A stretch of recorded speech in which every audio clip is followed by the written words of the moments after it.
Here we have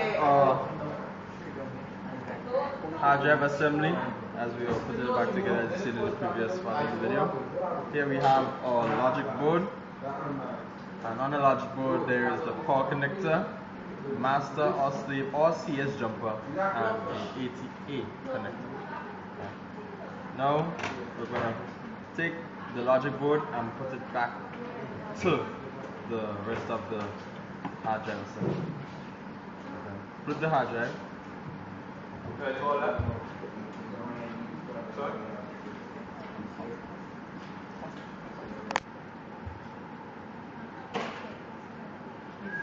Alright, now we're just going to put back this soft mesh that will help protect the rest of the assembly plastic, and then now we're going to take the logic board, flip it,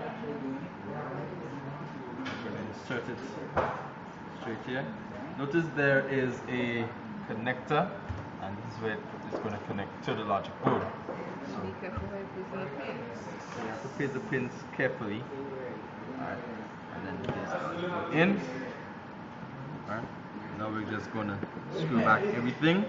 So we're going to take a break right here, and when we come back, we just have to attach the last part of it.